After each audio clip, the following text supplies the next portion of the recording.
Bí wọ́n bá ń sọ aṣíwájú gbogbo àwọn òǹkọ̀ǹtàn nílẹ̀ Yorùbá, Nàìjíríà àti gbogbo ilẹ̀ adúláwọ̀ lápapọ̀, ó dájú pé òkè téńté ìlórúkọ D.O. Fagunwa, ìyẹn Daniel Orowole Fagunwa ìlórúkọ ẹ̀ yóò wà o.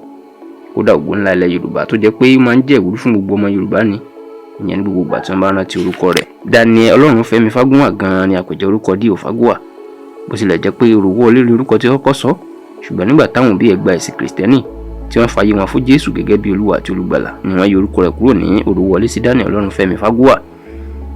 Bí a kò bá sọ díẹ̀ nípa akọni ọkùnrin yìí ká tó sọ bó ṣe kú, a jẹ́ pé a kò ṣàǹfààní fún àwọn ọmọ wa àsìkò yìí tó yẹ kí wọ́n máa rí ọkùnrin gẹ́gẹ́ bí àwòkọ́ṣe. Ọdún 1903 ẹ̀kọ́ ọ̀lẹ̀ dáadáa o.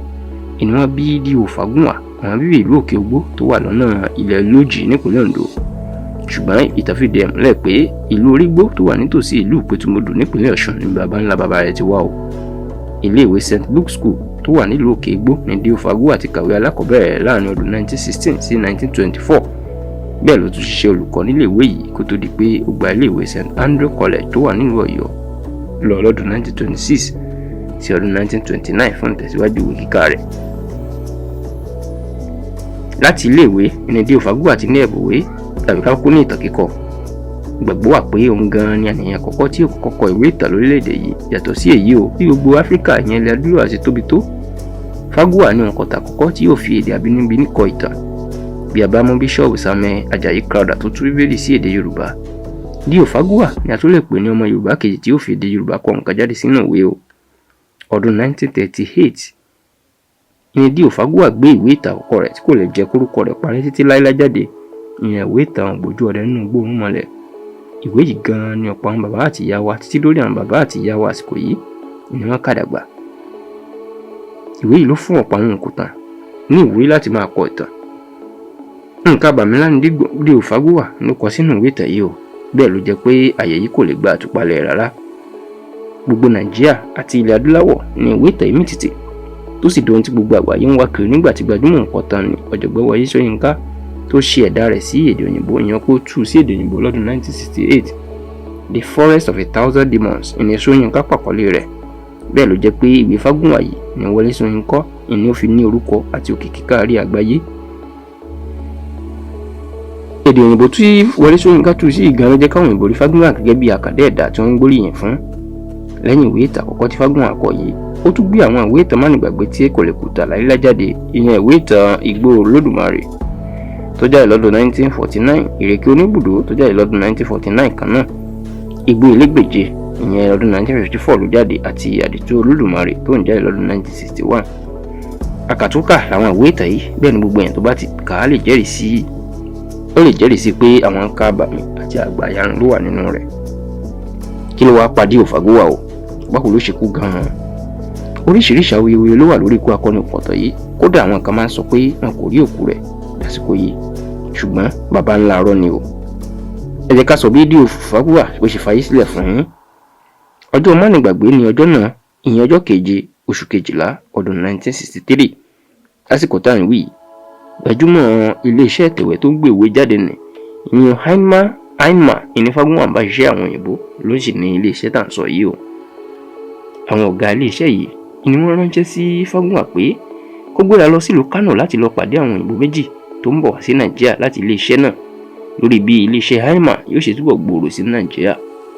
Lẹ́yìn tí Fagunwa kúrò ní Kánò tó ń padà lọ sílùú Ìbàdàn tó ń gbé ní ilẹ̀ Ṣúbásọ́nà tó sì sun ìlú Bíìdá tó wà nípìnlẹ̀ Niger àsìkò yìí.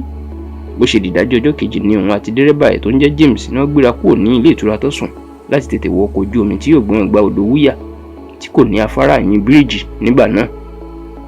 Bẹ́ẹ̀ yóò bá kọjá ọkọ̀ ojú omi ni a gbọ́dọ̀ fi kọjá odò Wúyà yìí. Ṣùgbọ́n bó ṣe dọjọ́ keje oṣù kejìlá ọdún 1963 tí Fagunwa àti dẹ́rẹ́bà ẹ̀ tí wọ́n ti tètè dé etí odò Wúyà yìí, wọ́n dúró de ọkọ̀ ojú omi tí yóò gbé wọn ní ẹsẹ̀ Fagunwa yọ̀ lójijì tó sì kó sínú odò ńlá náà. Ṣé Fagunwa sì kúkú mọ ìwé odò wẹ̀ dáadáa tó sì lérò pé òun yóò wé omi náà jáde, ṣùgbọ́n tí ọkọ̀ ojú omi tó wà lórí odò náà ṣubú lù mọ́lẹ̀ tí kò lè rí odò náà wẹ̀ mọ́, tí wọn kò sì rí akọni òǹkọ̀tàn yìí mọ́.